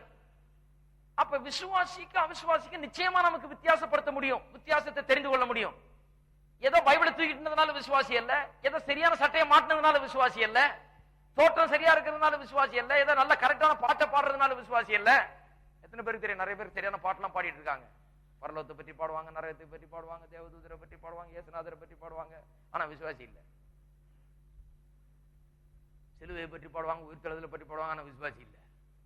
கோயிலுக்கும் போவாங்க, பைபிளும் வச்சிருக்காங்க, தொடச்சு வைக்கிறாங்க, ஆனா விசுவாசி இல்ல. சிலர் வாஸ்து கூட வைக்கிறாங்க, ஆனா விசுவாசி இல்ல. காமிக்கிறேன் எப்படி வித்தியாசத்தை புரிந்து கொள்ள வேண்டும். விசுவாசி என்றால் என்ன? யார்? அவன் ஜீவனை பெற்றவன் சொல்லிட்டோம். இன்னும் கொஞ்சம் ஆழமா நம்ம அதை விளக்குவோம். அதனுடைய அர்த்தம் என்ன? ஜீவனை பெற்றவன் சொல்லிட்டோம். உண்மையான அர்த்தம் என்ன? விசுவாசிக்கும் அவிசுவாசிக்கும் எப்படி நாம் நிச்சயமான ஒரு வித்தியாசத்தை நாம் சொல்ல முடியும்? எப்படி சொல்ல முடியும்னா அவனுக்குள்ள ஜீவன் இருக்குதா என்னன்னு பார்க்க முடியும். ஹலோ, நான் ஆண்டவரை விசுவாசிக்கிறேன் அப்படின்னு ஒருத்தன் சொல்றான், இல்லையா? நான் கூட தாங்க விசுவாசிக்கிறேன் இயேசுநாதரை. எத்தனை பேர் கேள்விப்பட்டிருக்கீங்க? அப்படி என்னையா இயேசுநாதர் ஏசுநாதர், நான் தான் கோயிலுக்கு போயிட்டு நானும் தான் அதை விசுவாசிக்கிறேன், என்ன பெரிய பைபிளை தூக்கிட்டு வந்து இயேசுநாதர் இயேசுநாதர்ன்றீங்க அப்படிம்பாங்க சிலர். சரி, இயேசுநாதரை விசுவாசிக்கிறீங்க, விசுவாசித்ததுனால நித்திய ஜீவன் உண்டாச்சா? உள்ள ஜீவன் உண்டாயிருந்தா எப்படி நடந்துக்குவீங்க? எப்படி இருக்கும்? அது எப்படி வெளிப்படும்? இதை வைத்துதான் ஒரு விசுவாசியா இல்லையா என்பது தெரிகிறது. நானும் தான் விசுவாசிக்கிறேன், நானும் தான் கோயிலுக்கு போறேன், நானும் தான் இயேசு நாமத்தை உச்சரிக்கிறேன், நான் தான் அந்த நாமத்தை நம்புறேன் அப்படின்னு அநேகர் சொல்லுவார்கள். ஆனால் நம்பினால் நித்திய ஜீவன் உண்டாயிருக்கும். நித்திய ஜீவன் உண்டாயிருந்தால் சில தெளிவான மாற்றங்கள் அங்கே காணப்படும், தெளிவா சில காரியங்கள் அங்கே புலப்படும் அவனுடைய வாழ்க்கையில. என்ன அது? எப்படி சொல்லலாம்? How can we use this test of life to tell whether a man is a believer or unbeliever? How can we distinguish between a believer and an unbeliever? ஒரு விசுவாசிக்கும் அவிசுவாசிக்கும் உள்ள வித்தியாசத்தை எப்படி இந்த டெஸ்டை உபயோகப்படுத்தி, இந்த ஜீவன் அவனுக்குள்ள இருக்கிறதா என்று பார்க்கிற அந்த டெஸ்டை உபயோகப்படுத்தி எப்படி ஒருவன் விசுவாசியா இல்லையா என்று சொல்ல முடியும்? இந்த ஜீவனை வச்சு எப்படி சொல்ல முடியும்? அதுதான் சொல்ல போறேன். ஒன்று, இந்த ஜீவன் அவனுக்குள்ள உண்மையாக இருந்ததுன்னா தான் டெஸ்ட். நம்புறேன் ஜீவன் அவனுக்குள்ள, இந்த நித்திய ஜீவன், இந்த ஆவிக்குரிய ஜீவன் அவனுக்குள்ள இருந்ததானால் அவன் ஆவிக்குரிய காரியங்களினாலே ஈர்க்கப்படுவான். ஆவிக்குரிய காரியங்களை குறித்த ஒரு வாஞ்சை, ஒரு ஏக்கம், ஒரு தாகம், ஒரு விருப்பம் அவனுக்குள்ள இருக்கும். அது வெளியே தெரியும். அவனுக்குள்ள இருக்கிறது விருப்பம் எங்க தெரியும்? வெளியே தெரியும். ஏன்னா அவனுக்குள்ள ஆவிக்குரிய ஜீவன் இருக்கு, தேவன் ஆவிக்குரியவரா இருக்கிறாரு. ரெண்டும் மேக்னெட், இரும்பு எப்படி இழுக்குது அப்படி இழுக்கும். மேக்னெட்டை கொண்டு போய் இரும்பு தூள்கிட்ட காமிச்சா கப்புன்னு வந்து பிடிச்சிக்குது. ஏன்னா இதுக்கு அதுக்கும் அவ்வளவு ஒரு ஒற்றுமை. லைக் அட்ராக்ட்ஸ் லைக், அவ்வளவு ஒற்றுமை. மேக்னெட் வந்து இரும்பு தூளை இழுக்கிறது போல இந்த தேவனுக்குரியவன், ஆவிக்குரிய ஜீவனை பெற்றவன், இயேசுவின் ஜீவன் உள்ள இருந்ததுன்னா அவன் தேவனோட அப்படியே ஒட்டி கொள்றான். தேவனுக்கு இவனுக்கும் ஒரு ஒட்டுதல் இருக்கிறது. அங்க ஒரு பெரிய அந்த ஆவிக்குரிய காரியங்கள்ல ஈடுபாடு மட்டும் இல்ல, பெரிய ஒரு தாகம், ஒரு வாஞ்சை, ஒரு ஏக்கம் ஆவிக்குரிய காரியங்களை குறித்து அவனுக்குள்ள இருந்து கொண்டு வருகிறது. பார்ப்போம். 1 பேதுருக்கு திருப்புங்கள், 2ஆம் அதிகாரம். 1 பேதுரு 2ஆம் அதிகாரம், 2ஆம் அதிகாரம் 2ஆம் வசனம். சகல துர்க்குணத்தையும் சகலவித கபடத்தையும் வஞ்சகங்களையும் பொறாமைகளையும் சகலவித புறங்கூறுதலையும் ஒழித்துவிட்டு நீங்கள் வளரும்படி புதிதாய் பிறந்த குழந்தைகளைப் போல. யாரை குறித்து பேசுறாரு? விசுவாசிகளை குறித்து. நீங்கள் வளரும்படி புதிதாய் பிறந்த குழந்தைகளைப் போல திருவசனமாகிய களங்கமில்லாத ஞானப்பாலின் மேல் வாஞ்சையாயிருங்கள். நல்லா கவனிங்க. எத்தனை பேருக்கு தெரியும் குழந்தை பிறந்த உடனே டியூஷனா கொடுக்குறாங்க? பால் குடிக்கிறது எப்படி? Lesson number 1, lesson number 2 tuition எடுக்கிறாங்க பால் குடிக்கிறது. குழந்தைக்கு பால் குடிக்க சொல்லி தரதே கிடையாது. பால் குடிக்கிற அந்த பழக்கம் எப்படி அந்த குழந்தைக்கு வருது? எப்படி பால் பாட்டில நீட்டுறதுக்கு முன்னால வாய் அங்க வருது, பாட்டில தேடி, இல்லையா? இந்த குழந்தை இன்னைக்கு வந்த குழந்தை, இதுக்கு எப்படி இந்த பாட்டில தெரியும்? இதுக்கு எப்படி இந்த பாலினுடைய தெரியும்? இது எப்படி இந்த பாலை வாஞ்சிக்குது அப்படின்னா அதுக்குள்ள ஜீவன் இருக்குது. இந்த ஜீவன் பிழைக்கணும்னா இந்த பால் தேவை. அதனால இது நாடுது. குழந்தைக்குள்ள ஜீவன் இருக்கிறதுனால பால் அது நாடுகிறது. விசுவாசியும் அப்படித்தான். குழந்தைகளைப் போல, புதிதாய் பிறந்த குழந்தைகளைப் போல திருவசனம் ஆகிய களங்கம் இல்லாத ஞான பாலின் மேல் வாஞ்சையாயிருங்கள். யார போல? புதிதாய் பிறந்த குழந்தை போல. அதை பார்த்து அது மாதிரி வாஞ்சையா இருக்கணுமா? குழந்தை எப்படி பாலின் மேல வாஞ்சையா இருக்குதோ அது போல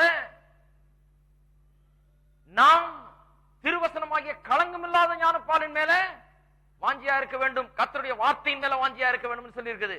அது இருப்பான். அப்படிதான் விசுவாசி. ஒருவனுக்குள்ள ஜீவன் இருந்தது என்றால், இந்த நித்திய ஜீவன் அவன் பெற்றிருந்தால், ஆவிக்குரிய ஜீவன் அவனுக்குள்ள வந்திருக்கும் என்றால் அவனுக்குள்ள அது இருக்கும் நிச்சயமா. அவன் புதிதா பிறந்த குழந்தைய போல பிஹேவ் பண்ணுவான். எப்படா கோயில் ஞாயிற்றுக்கிழமை காலையில திறப்பாங்கன்னு காத்துட்டு இருப்பான். ஹலோ, இருக்கிறீங்களா? வாஞ்சி அவ்வளவு இருக்கும். எதுக்கு பாருங்க, ஜனங்க பஸ்ஸை பிடிச்சி, அதை பிடிச்சி, ஆட்டோவை பிடிச்சி படாத பாடுபட்டு அங்கிருந்து இங்கிருந்து எவ்வளவு தூரத்துல இருந்து சிலர் 1 மணி நேரம் 1.5 மணி நேரம் பயணம் பண்ணி ஓடி வர்றாங்க. எதுக்கு வர்றாங்க? அவங்களுக்குள்ள ஒரு வாஞ்சை, இந்த ஞானப்பாலின் மேல் வாஞ்சை. இதை மிஸ் பண்ண முடியாது. இது எனக்கு தேவை. இதனுடைய ஆவிக்குரிய ஜீவனை வளர்க்கக்கூடிய காரியம் இது. இவர்களுக்குள்ள அந்த ஜீவன் இருக்கிறபடினால அந்த பாலை தேடுகிறார்கள். அவர்கள் குழந்தை எப்படி ஜீவன் இருக்கிறபடினால பாலை தேடுதோ அது போல இவர்களுக்குள்ள ஜீவன் இருக்கிறபடியா அதை தேடுறாங்க. சிலர் சொல்லுவாங்க, ஆமா நான் நம்புறேன், நீங்க நம்புறது போலதான் நான் நம்புறேன்னு. ஆனா கோயிலுக்கு எப்ப போவாங்க? கிறிஸ்துமஸ் அன்னைக்கு வருவாங்க. கரெக்டா? கிறிஸ்துமஸ் அன்னைக்கு வருவாங்க. அது கூட வந்து மனைவி பிள்ளைகளை உணர்ந்து கோயில் உள்ள விட்டு போ, எல்லாம் உள்ள போய் உட்காந்துரு அப்படின்ட்டு இவங்க போய் இப்படியே பேப்பர் வாத்திரி டீ குடிச்சிட்டு மல்லமா வந்து ஐயரு அப்படியே கத்ரா இயேசு கிறிஸ்துவின் கிருபைன்னு ஆரம்பிப்பாரு. அப்பதான் ஆசீர்வாதம் போடுறதுக்கு. ஐயோ ஆசீர்வாதம் அப்படின்னு சொல்லி உள்ளே தலையை விட்டு கொஞ்சம் இந்த ஆசீர்வாதத்தை வாங்கிட்டு போறாங்க. கேட்டான்னு சொல்றாங்க, நானும் தான் பைபிள் வச்சிருக்கேன், நானும் தான் இயேசுநாதரை விசுவாசிக்கிறேன் பாங்க. ஆனால் உள்ள நித்திய ஜீவன் இல்ல. இருந்ததுன்னா தெரியுமே, இருந்ததுன்னா இந்த களங்கம் இல்லாத ஞானப்பாலின் மேல் வாஞ்சை இருக்குமே, இருந்ததுன்னா ஆவிக்குரிய சபையை நோக்கி ஓடுகிற அந்த வாஞ்சை இருக்குமே, இருந்ததுன்னா தேவனுடைய வார்த்தையை அன்றாடம் வாசிக்கிறது வந்து ஒரு கடமையா இருக்காது, அது ஒரு இன்பமா இருக்கும். இருந்ததுன்னா இந்த பாலின் மேல வாஞ்ச குழந்தைக்கு எப்படி பால் பிரியமோ அப்படி இந்த மனுஷனுக்கு தேவனுடைய வார்த்தை பிரியமா இருக்குமே. அது இல்லாம சும்மா நானும் தான் நம்புறேன், என்கிட்ட தான் பைபிள் இருக்கு, எனக்கு தான் அந்த பாட்டு தெரியும், உனக்கு முன்னால் நான் கிறிஸ்தவனா இருக்கேன், இப்பெல்லாம் கதை பேசுவாங்க சிலர். ஆனா வேதம் திட்டவட்டமா சொல்லுது, விசுவாசி இல்ல. விசுவாசியா இருந்தால் நித்திய ஜீவன் இருக்கும். நித்திய ஜீவன் இருந்தா இந்த களங்கம் இல்லாத ஞானப்பால் மேல் தீராத வாஞ்சை இருந்து கொண்டே இருக்கும். கர்த்தருடைய வார்த்தையை நாடி ஓடுகிற வாஞ்சை விடாது. அது இந்த பசி தாகம் உள்ள இருந்து கொண்டே இருக்கும். எவ்வளவு குழந்தையா இருந்தாலும் சரி, எவ்வளவு ஒண்ணும் அறியாத குழந்தைன்னு சொல்லலாம், இது மட்டும் அறியும். அந்த குழந்தை எது அறியும்? பாலு தேவைன்றது மட்டும் அறியும் இல்லையா? இரண்டாவது, முதல் காரியம் என்ன? எப்படி தெரியும் ஒரு விசுவாசியா என்னன்னு? அவன் விசுவாசி, அவன் நானும் தான் பைபிள் வாசிக்கிறேன், இல்ல நானும் தான் கோயிலுக்கு போறேன்னு சொல்றதுனால அல்ல. அவனுக்குள்ள நித்திய ஜீவன் இருக்கும் விசுவாசித்தால். அந்த நித்திய ஜீவன் இருந்தால் அவன் ஆவிக்குரிய ஆவிக்குரிய காரியங்கள்ல அவனுக்கு இருக்கிற வாஞ்சையை அது வெளிக்காட்டும். அந்த ஜீவன் உள்ள இருக்கிற ஜீவன் எப்படி வெளியே வந்துடும்? அவனுடைய வாஞ்சையை அது வெளிக்காட்டும். இரண்டாவது, இந்த நித்திய ஜீவன் அவனுக்குள்ள இருந்தால் அவனுடைய கிரியைகள் வித்தியாசமானதா இருக்கும். அந்த கிரியைகள் மூலமாக அந்த நித்திய ஜீவன் வெளிப்படும். முதல்ல அவனுடைய வாஞ்சை, ஆவிக்குரிய காரியங்களில் இருக்கிற வாஞ்சையின் மூலமா நித்திய ஜீவன் வெளிப்படுகிறது. இரண்டாவது, அவனுடைய கிரியின் மூலமாக நித்திய ஜீவன் வெளிப்படுகிறது. அவனுக்குள்ள ரட்சிக்கப்பட்ட மனுஷனா இருந்தால் அவனுடைய கிரியை அதை காண்பிக்கும். வேத வசனத்துல பாருங்க, எபிரேயர் 9ஆம் அதிகாரம், திருப்போம் எபிரேயர் 9ஆம் அதிகாரம் 14ஆம் வசனத்தை வாசிப்போம். 9:14. நித்திய ஆவியினாலே தம்மை தாமே பழுதற்ற பலியாக தேவனுக்கு ஒப்பு கொடுத்த கிறிஸ்துவனுடைய ரத்தம் ஜீவனுள்ள தேவனுக்கு ஊழியம் செய்வதற்கு உங்கள் மனசாட்சியை செத்த கிரியைகளற சுத்திகரிப்பது எவ்வளவு நிச்சயம். செத்த கிரியைகள், வேத வசனம் செத்த கிரியைகள்னு சொல்லுது. சில கிரியைகளை யாருடைய கிரியை செத்த கிரியைன்னு சொல்லுது? செத்த கிரியை என்று சொன்னா ரட்சிக்கப்படாமல் இந்த நித்திய ஜீவனை பெறாமல் ஏதோ சடங்காச்சாரமாய் சம்பிரதாயமாய் சபைகளுக்கு சென்று ஏதோ வேதத்தை தூக்கிட்டு போய் ஏதோ வாசித்து ஏதோ கொஞ்ச நேரம் உட்கார்ந்து இருக்கணுமேனு உட்கார்ந்து இருந்து சரி வந்துட்டோம், எங்க தாத்தா காலத்துல இருந்து போயிட்டு இருக்கிறோம். ஒருத்தர் சொல்றாரு, எங்க அம்மா உயிரோட இருந்தப்ப விட மாட்டாங்கயா, கோயிலுக்கு போகாம விட மாட்டாங்க, அதனால நான் இன்னைக்கு விடுறது இல்ல, எப்படியாவது நான் போயிடுறது, எவ்வளவு கஷ்டமா இருந்தாலும் போயிடுறது அப்படின்னா என்ன சொல்றாரு? கடமைன்னு போறேன் நான், எங்க அம்மா அப்படி பழக்கி விட்டுட்டாங்க. நல்லது, இருந்தால் ரட்சிக்கப்படக்கூடிய ஒரு வாய்ப்பு இருக்குது, அவ்வளவுதான் ஒளியா இருந்தால் ரட்சிக்கப்பட்டிருக்கான்னு சொல்ல முடியாது.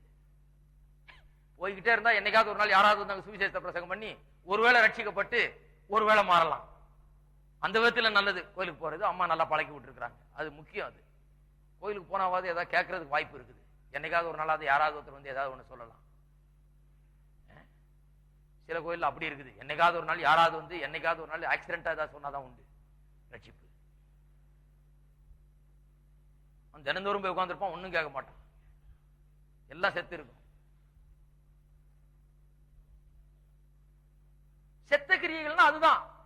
எப்படி? கடமையாய் போறது, கடமையா போய் ஏதோ காசு கொடுக்கணுமே கொடுக்கறது, கடமையா போய் ஏதோ பைபிள் வாசிக்கணுமே. எங்க அம்மா காலத்துல நான் வாசித்தேன், எங்க அம்மா இருந்தா விடுவாங்களா, உயிரோட இருந்தா சும்மா விடுவாங்களா, வாசிக்க வைப்பாங்க, அதனால நான் இப்ப வாசிக்கிறேன் அப்படிங்கிறது. இந்த கடமையாய் செய்கிறது, doing things as a duty, duty bound, ஏதோ கடமை, நான் கிறிஸ்தவன் அதனால நான் செய்யணும் அப்படிங்கிறதுனால செய்கிறது. இதைத்தான் சொல்றேன், இதைத்தான் செத்த கிரியைகள்னு வேதம் சொல்லுது. செத்த கிரியைகள்னா என்ன? அவனுக்குள்ள ஜீவன் இல்ல, அவனுக்குள்ள ஜீவன் இருக்கிறதுனால அவன் இதை நாடி தேடி வந்து இதை செய்யல. அவனுக்குள்ள ஜீவன் இருக்கிறதுனால இது மேல அவனுக்கு ஒரு நாட்டம் இல்ல. அவன் கோயிலுக்கு எதுக்கு வந்தான்னா தனக்குள்ள இருக்கிற ஜீவன் இருக்கிறதுனால, ஐயோ அந்த வசனத்தை கேட்கணுமே, நான் தேவனுடைய பிள்ளைகளோட ஐக்கியம் கொள்ளணுமே, இந்த நேரத்தை விடக்கூடாதுன்னு அப்படி வரல. அவன் கடமையா வந்திருக்கிறான். இதோ போயிட்டு வந்து நீ காலையில எப்படியாது. ஒருத்தர் சொல்றாரு, எப்படி ஒரு மாசத்துக்கு ஒருக்கையாவது போயிடுவாங்க அட்டெண்டன்ஸ். இன்னொருத்தர் சொல்றாரு, நான் ஒரு வாரம் போலன்னா எங்க பாஸ்டர் வந்துருவாருங்க அடுத்த வாரம் வீட்டுக்கு, அதனாலயே போயிடுறது. அவர் வராம இருக்கிறதுக்காக இவர் போறாரு. எப்படி எல்லாம் இருக்கு பாருங்க. ஜனங்களை பேசுனீங்கன்னா சிலரை சொல்லும் போது நினைக்கிறாங்க, இதை சொன்னா இவர் நினைச்சுக்காரு ரொம்ப நம்ம ஆவிக்குரிய ஆள், எவ்வளவு கரெக்டா இருக்காங்க பாரு அப்படின்னு. கடமை கடமை. என்னைக்கு நம்ம கடமைன்னு செய்யறோம் போது, என்னைக்கு நாம போகணுமே, போய் தொலையணுமே, செய்தாகணுமே, இது செய்யாம இருக்க முடியாது, இது செய்யாம இருந்தா வானத்துல இருந்து ஏதாவது தலைமையில விழுந்து நம்ம ஏதாவது ஆயிடுவோமே, இப்படி எல்லாம் சிலர் இருக்காங்க. ஏன்னா அவங்க அம்மா அப்பா சொல்லி வச்சிருப்பாங்க, கால் ஒடிஞ்சுதா, போன ஞாயிற்றுக்கிழமை கோயிலுக்கு போனியா நீ, அதனாலதான் உடஞ்சுது போ. இதை கேட்டு கேட்டு இவனுக்கு வந்து எப்படியா போயிடணும், இல்லைன்னா கை உடஞ்சிடும். அடுத்த தடவை இருக்கு 2 கை 2 கால், எத்தனை தடவை உடைக்கிறது? இவன் ஞாயிற்றுக்கிழமை தூரம் போலனா இப்படி எல்லாம் இருக்காங்க. கடமை, பயத்தினால, அப்ப பழக்க வழக்கத்தினால, ஏதோ சில காரியங்கள்னால, ஒரு ஃபீலிங்னால அவங்க கோயிலுக்கு வர்றாங்களே ஒழிய, அவர்களுக்குள்ள நித்திய ஜீவன் இருக்கிறதுனால ஈர்க்கப்பட்டு கர்த்தரை ஆராதிக்கணும், கர்த்தரை துதிக்கணும், அங்க போய் பாடணும், அங்க போய் நான் ஐக்கியம் கொள்ளணும், அங்க போய் நான் இருக்கணும், இந்த சந்தோஷத்தை இன்பத்தை அனுபவிக்கணும் வர்றதில்லை. அவர்கள் விசுவாசிகள் அல்ல.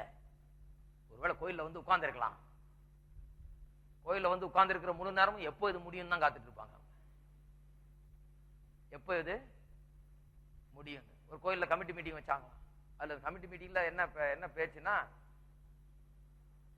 அந்த ஐயர் வந்ததுல இருந்து ரொம்ப பிரசங்கம் பண்றாருங்க. அவரு வீட்டுல எல்லாம் ஆறி போகுது, சாம்பார் கும்பாரெல்லாம் உட்காந்து உட்காந்து ஒரு பிரசங்கம் கேட்டு கேட்டு ஒன்னும் வேலை ஆக மாட்டேது. இதுதான் கமிட்டி மீட்டிங். அவர் அதெல்லாம் பிரசங்கம் பண்ண வேணாம்னு சொல்லுங்க, அவர் இதெல்லாம் பிரசங்கம் பண்ணக்கூடாதுன்னு சொல்லுங்க. கடைசியில் ஒரு ஆள் சொன்னார, வாய முடியா, அவர் என்ன பிரசங்கம் பண்றாருன்னு அவருக்கும் கடவுளுக்கும் உள்ளது, அது உனக்கு என்ன வந்தது பாருங்க. இப்பேற்பட்ட ஜனங்க இவங்க எல்லாம் என்ன கமிட்டியில எதுக்கு கமிட்டியில் இருக்காங்கன்னு தெரியல. இவங்க கிறிஸ்தவர்களே இல்ல, உண்மையான விசுவாசியே இல்ல. இவங்களை போட்டு கமிட்டியில வச்சதுனாலதான் சபையில குழப்பம் தலைகளாயிடுது. சபையே விசுவாசியே கிடையாது. இந்த அவிசுவாசியான ஆளு பிரசங்கியாருக்கு என்ன போதிக்கணும்னு சொல்றாரு, எவ்வளவு நேரம் போதிக்கணும், என்ன போதிக்கணும், எப்படி நடந்துக்கணும், எப்படி செய்யணும்ன்ற சொல்ற அளவுக்கு. ஏன்னா இந்த ஆளுக்கு ஆவிக்குரிய தன்மையே கிடையாது. இவங்க இவங்க ஆபீஸ் ரன் பண்ற மாதிரி சபையை ரன் பண்றதா நினைச்சிட்டு இருக்காங்க. கிடையாது. தேவனுடைய ஜனமே, எதற்கு நாம் இங்க வருகிறோம் சிந்தித்து பார்க்க வேணும். எதற்கு இந்த காலையில் நீங்க ஓடி வந்தீங்க? உள்ளத்திலே நித்திய ஜீவன் இருக்கிறபடினாலே, அந்த ஜீவன் படி நீங்கள் வாழுகிறபடினாலே, இந்த ஆவிக்குரிய ஜீவன் உங்களுக்குள்ள இருந்து ஒரு தாகத்தையும் பசியும் உங்களுக்குள்ள உண்டாக்குறபடினாலே, ஆராதிக்கிறதுக்கும் கர்த்தருடைய வார்த்தையை கேட்கறதுக்கு ஒரு பெரிய தாகம் உங்களுக்குள்ள இருக்கிறபடினால அதனால ஓடி வர்றீங்க. அதுதான் விசுவாசியினுடைய லட்சணம். இல்லனா அவிசுவாசி தான். பாருங்க வித்தியாசத்தை இப்படி சொல்லலாம். ஆர்டிபிஷியல் ஃப்ளவர், அதாவது செயற்கை பூக்கள், பிளாஸ்டிக்லயும் காகிதத்திலையும் காகித பூ, அந்த பூ இந்த பூ பலம் செய்து வச்சாங்க. பிளாஸ்டிக்ல அழகா இருக்கு பாக்குறதுக்கு இல்லையா? ஆனா அதுக்குள்ள என்ன இல்ல? ஜீவன் இல்ல. அது சில நேரத்துல பார்த்தா உண்மையான பூவை விட ரொம்ப அழகா இருக்கும். சிலர் அடையப்பா இதே இவ்வளவு அழகா வந்துருச்சு, இனிமே செடி வைப்பானே, இதை வாங்கி வச்சுட்டா தண்ணி ஊத்த வேண்டியது ஒண்ணு ஊத்த வேண்டியது அது அப்படியே இருக்கும் அப்படின்னு நினைச்சிட்டு இதை வாங்கி வைக்கிறாங்க. ஆனா இதுக்குள்ள ஜீவன் இல்ல. இது ஒண்ணுத்தையும் பிறப்பிக்க முடியாது, இது ஒண்ணும் மாறாது, இது ஒண்ணும் கலர் மாறாது, இது தோற்றம் மாறாது, இது ஒண்ணும் பண்ணாது. உண்மையான செடி, உண்மையான பூக்கள் சில நேரம் அப்படி தொங்கி போயிருக்கும், காஞ்சி போய் கிடக்கும், பார்த்தா அது என்னமோ செத்தது மாதிரி இருக்கும். ஆனா கொஞ்சம் தண்ணி ஊத்துங்க, உருன்னு எழுந்திக்கும், தன்னுடைய மகிமையெல்லாம் வெளிக்காட்டும், கலர்லாம் வெளியே வரும், அது மாறும். தண்ணி ஊத்த ஊத்த உரம் போட போட அதை நல்லா ட்ரீட் பண்ண கவனிக்க கவனிக்க அதனுடைய தோற்றமும் மகிமையும் அது அருமையா இருக்கும். அதுதான் ஜீவன். விசுவாசியை போல இருக்கிற ஆட்கள் சில நேரத்துல விசுவாசியை விட நல்லா இருக்கிற மாதிரி இருப்பாங்க. ரொம்ப கரெக்டா இருப்பாங்க, ஒழுங்கா பில் எல்லாம் பே பண்ணுவாங்க, ஒழுங்கா பதில் சொல்லுவாங்க, கடை வாங்கிட்டு ஊரை விட்டு ஓடிட மாட்டாங்க. அந்த மாதிரிலாம் கொஞ்சம் யோக்கியமான ஆட்கள்லாம் நல்ல ஆட்கள்லாம் இருக்கிறாங்க. நான்லாம் ரொம்ப கரெக்ட் அப்படி விசுவாசியை விட நல்லா இருக்கிற மாதிரி இருப்பாங்க. ஆனா காகித பூ, இது பிளாஸ்டிக் பூ. விசுவாசி சில நேரத்துல கொஞ்சம் கொஞ்சம் ஒரு மோசமான நிலையில இருக்கலாம், ஒரு ஒழுங்கினமான ஆளா இருக்கலாம். சில நேரத்துல சில குறைவுகள் அவனத்துல இருக்கலாம். இந்த பூ எப்படி தொங்கி போய் காஞ்சி போய் இருக்குதோ அது போல அவன் இருக்கலாம். அவனுக்குள்ள பார்த்தா இவெல்லாம் ஒரு விசுவாசியா அப்படிங்கிறது போல இருக்கலாம். ஆனா கொஞ்சம் வசனத்தை ஊட்டி அவனுக்கு உரம் போட்டு அவனுக்கு கொஞ்சம் ஜெபத்தை சேர்த்து அவனை கொஞ்சம் தாங்கி பாருங்க, அவன் மிகவும் அழகானவனாக, சிறந்தவனாக, மாற்றப்பட்டவனாக, அன்றாடம் முன்னேறுகிறவனாக, மகிமையின் மேல் மகிமை அடையவனா மாறிட்டே போவான் அவன். அதுதான் ஆவிக்குரிய ஜீவன். அதுதான் ஆவிக்குரிய ஜீவன்.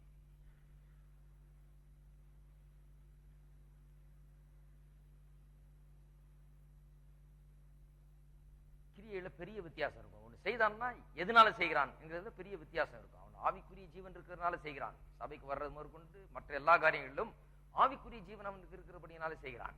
அவன் காகித பூ அல்ல, அவன் உயிருள்ள பூ. ஒரு நேரம் சில நேரம் தோஞ்சி இருக்கலாம், சில நேரம் தொங்கி போயிருக்கலாம், சில நேரம் அப்படியே நொந்து போயிருக்கலாம். ஆனா அவனுக்கு வசனத்தையும் ஜபத்தையும் அவனை கொஞ்சம் தாங்கி அவனை கொஞ்சம் நடத்தி அவனை பண்ணா அவனுக்குள்ள ஒரு பெரிய புத்துணர்ச்சியும் உற்சாகமும் பெரிய மாறுதலும் அவனுக்குள்ள உண்டாகிறது. இந்த மாற்றங்கள்லாம் அந்த காகித பூல ஒண்ணுலையும் வராது. சில பேர் சொல்றீங்க நிஜமான பூ. ஆமென். இன்னொரு உதாரணம் சொல்றேன். கிறிஸ்துமஸ் வர்றதுனால கிறிஸ்துமஸ் ட்ரீ வாங்கி வைக்கிறோம் இல்லையா? இந்த கிறிஸ்மஸ் ட்ரீன்றது ஒரு அதை வாங்கி அது மேல சிலர் பிரசன்ட் எல்லாம் வச்சு இந்த கிஃப்ட்ஸ் எல்லாம் வெகுமதிகள் எல்லாம் வச்சு பேக்கெட் பண்ணி அதுல தொங்க விடுவாங்க. வெளிநாடுகள்ல எல்லாம் கிறிஸ்மஸ் ட்ரீ வெறும் அலங்காரத்துக்கு வைக்கிறது இல்லை, ராவோடு ராவா பெற்றோர்கள் இந்த பிள்ளைகளுக்கு வேண்டிய வெகுமதிகள் அதெல்லாம் வாங்கி அதுல தொங்க வச்சிருப்பாங்க. பிள்ளைகள் காலையில் எழுந்திரிச்ச உடனே ஆச்சரியமா இந்த மரத்தை பாக்குறதுல அவங்களுக்கு பெரிய ஒரு சந்தோஷம். அதுல அவங்க வெகுமதி எல்லாம் தொங்கிட்டு இருக்கு, அதை எடுத்து பிரிப்பாங்க. வெகுமதிகளை இதுல தொங்க விடணும். இது ஒண்ணு வெகுமதியோ ஒரு கனியோ அல்லது பழத்தையோ இது ஒண்ணும் பிறப்பிக்க போறது இல்லை. கிறிஸ்மஸ் ட்ரீ செத்த ட்ரீ அது. அதை வாங்கிட்டு அதை ஒரு இதுல வச்சு அப்படி நிக்க வச்சு அதை ஜோடிச்சு அதுல எல்லாத்தையும் தொங்க விடுறாங்க. It is super imposed, it is added on. அதுல தொங்க விட்டாதான் அது இருக்குமே ஒழிய அதுவா ஒன்னத்தையும் உற்பத்தி பண்ணுகிறது இல்ல. இந்த கிறிஸ்தவர்களை போல இருக்கிற ஆட்கள், நானும் தான் கிறிஸ்தவன், நீ என்ன பைபிள் தூக்கிட்டு எனக்கு ரட்சிப்பை பற்றி சொல்றேன்றாங்களே, இந்த மாதிரி ஆட்கள், நித்திய ஜீவன் இல்லாத ஆட்கள் இந்த கிறிஸ்மஸ் ட்ரீ போல. அவர்களுக்கு சில நற்கிரியைகள் இருக்குது, சில யோகிய தன்மைகள் இருக்குது, சில நல்ல காரியங்கள் அவங்கள்ட்ட இருக்குது. கிறிஸ்மஸ் ட்ரீ மேல அலங்காரம் பண்ணி அதுக்கு மேல கிஃப்ட்ஸ் எல்லாம் தொங்க விட்டது மாதிரி இருக்காங்க அவங்க பார்த்தா. ஆனா விசுவாசி அப்படி அல்ல, கிறிஸ்மஸ் ட்ரீ மாதிரி இல்ல. இது ஜீவனுள்ள மரம். இது என்ன பண்ணுது? இதை தண்ணி ஊத்தணும், இதை உரம் போடணும், இதை டெய்லி ட்ரீட் பண்ணணும், இதை கூடயே இருந்து எல்லாம் பண்ண என்ன பண்ணும்? இத்தனை மாசத்துக்கு பிறகு காய் காய்க்கின்றான். காய்க்குமா காய்க்காதா? காய்க்கும். விசுவாசி அப்படிப்பட்ட மரம். விசுவாசிக்குள்ள ஜீவன் இருக்கிறபடினால அவன் ஒண்ணு இல்லாம இருக்கிறது போல தெரிந்தாலும் அவனுக்கு வசனத்தையும் ஜபத்தையும் அவனுக்கு நல்ல காரியங்களை ஊட்டினால் அவனுடைய காரியம் மாறும். அவன் கனி கொடுக்கிறவனா இருப்பான். அவனுக்கு கனி அவனிலிருந்து உண்டாகிறது. அவனுக்குள்ள ஜீவன் இருக்கிறபடினால அவன் கனியை பிறப்பிக்கிறான். கிறிஸ்மஸ் ட்ரீ உள்ள ஜீவன் இல்ல, அதனால கனியை பிறப்பிக்க முடியாது. யாராவது தொங்க விடணும். கனி இவனுக்குள்ள இருந்து, ஆவிக்குரியவனுக்கோ கனி எங்க இருந்து வருது? உள்ள இருந்து வருது. அதனாலதான் அந்த ஆவியின் கனி அவனுக்கு உள்ள இருந்து கனி கிளம்பி வருது.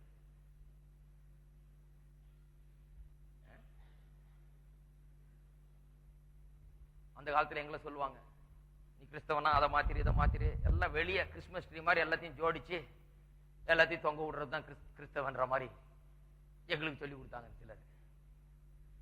அப்ப நாங்க போய் ஞானஸ்தானம் எடுத்தோம். சரி, இன்னிலிருந்து இந்த சட்டை போடுறது இல்ல, இன்னிலிருந்து இதை மாத்திட்டேன், நான் அதை மாத்திட்டேன், இப்படிதான் போச்சு கிறிஸ்மஸ் ட்ரீ அப்ரோச். இப்ப எதை தொங்க விடலாம் இதுல? அப்படிதான். உள்ள இருந்து எதுவும் வர்றதுக்கு அதை சொல்லி தரல. என்னன்னு உள்ள ஜீவன் இருக்கிறது. அருமையான சகோதர சகோதரிகளே, நாம வெளியே தொங்க விடுறது இல்ல. நான் வெளியே நான் இதை சரி பண்ணிட்டேன், இதை பண்ணிட்டேன், அதை பண்ணிட்டேன், இதை பண்ணிட்டேன், என் சட்டை எப்படி, என் முடி இப்படி, அது இப்படி, இது எப்படி, நான் இதை கழட்டிட்டேன், இதை போட்டுட்டேன். அதல்ல ஆவிக்குரிய ஜீவன். அதல்ல விசுவாசியின் தன்மையோ அழகோ. விசுவாசியின் அழகு என்ன? உள்ளே அவனுக்கு ஜீவன் இருக்கிறது. உள்ள இருக்கிறதுனால அவனுக்கு உள்ள இருந்து கனி வெளியே வருகிறது. அதுதான். மேல தொங்க விடுறது இல்ல. இதோ நான் விசுவாசி காட்டிட்டு போறதில்ல, என்ன பார்த்தா தெரியும் விசுவாசி, அப்படி அல்ல. உள்ள இருந்து ஜீவன் இருக்கிறபடினால உள்ள இருந்து அவனுக்கு கனி வெளியே வருகிறது. அவன் செய்கிறதெல்லாம் உள்ளே அவனுக்குள்ள ஜீவன் இருக்கிறதுனால வெளியே அவன் கிரியைகளை நடப்பிக்கிறான். இல்லையா? இயேசு இதை பற்றி சொல்றார். ஆடுகளை போல போத்தி கொண்டு வருகிற ஓநாய்களை குறித்து சொல்லுகிறார். அவருடைய கனிகளை கொண்டு அவர்கள் அறிவீர்கள் என்று சொல்கிறார். அதான் என்ன சொல்றாரு? இவன் போத்திக்கிட்டு இருக்கிறான், உள்ள ஓநாய், வெளியே ஆடு மாதிரி போத்திக்கிட்டு வர்றான் ஜோடிச்சுக்கிட்டு. ஆனா எது அவங்கள உண்மையான ஆடா இல்ல ஓநாயான்னு எது காமிக்கும்? அவருடைய கனிகள். அவருடைய வாழ்க்கையிலிருந்து என்ன வருகிறது, என்ன உற்பத்தி பண்றாங்க, அவங்க என்ன வெளி வருது வாழ்க்கையிலிருந்து, அதை வைத்து என்ன கண்டுபிடிக்கலாம்? அவர்கள் எப்படிப்பட்டவர்கள்? தேவனால் உண்டானவர்களா, தேவனிடத்திலிருந்து வந்தவர்களா, விசுவாசிகளா, இது கர்த்தருடைய காரியமா, இந்த மனுஷன் பண்றது கர்த்தருடைய காரியமா அப்படிங்கிறது விளங்கும். அவர்களுக்குள்ள ஆவிக்குரிய ஜீவன் இருந்தால் அவர்கள் அழிவை அல்ல ஜீவனை பிறப்பிப்பார்கள். இல்லையா? சாபத்தை அல்ல ஆசீர்வாதத்தை பிறப்பிப்பார்கள், தீமை அல்ல நன்மையை பிறப்பிப்பார்கள். அவர்களுக்குள்ள ஜீவன் இருக்கிறபடினால அப்படிப்பட்ட காரியங்கள் உள்ள இருந்து வெளியே வந்து கொண்டிருக்க அவருடைய கனிகளின் மூலமாக அவர்களை அறிவீர்கள் என்று இயேசு சொன்னார். இன்னொரு உதாரணம் சொல்றேன். விளக்கத்துக்கு இவ்வளவு சொல்ல வேண்டியதா இருக்குது. ஏன்னா நிறைய பேர் கிறிஸ்மஸ் ட்ரீ மாதிரி ஆக்கி வச்சிருக்கிறாங்க சபையை. கொண்டாந்து எல்லாம் ஒட்ட வச்சு அதை கழட்டி இதை போட்டு இதை தொங்க விட்டு அதை ஜோடிச்சு இப்படி மாத்தி. விசுவாசினா யார்? இயேசு சொன்னார், நான் கொடுக்கிற தண்ணீரை குடித்தால் என்ன இருக்கின்றாரு? அவனுக்குள்ளே நித்திய ஜீவகாலமாய் ஊறுகிற ஊற்றாய் இருக்கும்னாரு. அதாவது ஃபவுண்டன். இந்த லைஃப் வந்து ஒரு ஃபவுண்டன், நித்திய ஜீவகாலமாய் ஊறுகிற ஊற்று. தொட்டி இல்ல, நாட் எ சிஸ்டர்ன். சிஸ்டனுக்கும் ஃபவுண்டனுக்கும் பெரிய வித்தியாசம். தொட்டினா சிஸ்டர்ன் இல்ல, அந்த தொட்டினா அதுல குழாய் திறந்து விட்டா தண்ணி ரொம்பும். தண்ணி ரொம்பின பிறகு அது அழுன உடனே தண்ணி ஆகி போயிடும், அவ்வளவுதான், காலியா இருக்கும். திருப்பியும் ஊத்துனாதான் அதுக்குள்ள தண்ணி இருக்கும். கிறிஸ்தவ விசுவாசி தொட்டி இல்ல கூட தண்ணி ஊத்தி ஊத்தி நிரப்புறதுக்கு. அவன் ஜீவ ஊற்று, நித்திய ஜீவகாலமாய் ஊறுகிற ஊற்று. இங்க இருந்து அல்றதுனால அவன் உள்ள குறைய போறது இல்ல ஜீவன். அள்ள அள்ள உள்ள இருந்து வந்து கொண்டே இருக்கிறது ஜீவன். இருக்கீங்களா?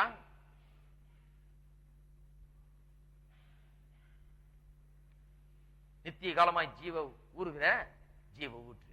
மூன்றாவது, அவனுக்குள்ள ஜீவன் உள்ள இருந்ததுன்னா, நித்திய ஜீவன் அவனுக்குள்ள இருந்தது என்றால், நானும் தான் நம்புறேன், நானும் தான் பைபிள் வச்சிருக்கேன், நானும் தான் கோயிலுக்கு போறேன்னு சொல்றாங்க. நித்திய ஜீவன் உள்ள இருந்தால், விசுவாசத்தான் நித்திய ஜீவன் இருக்கும்.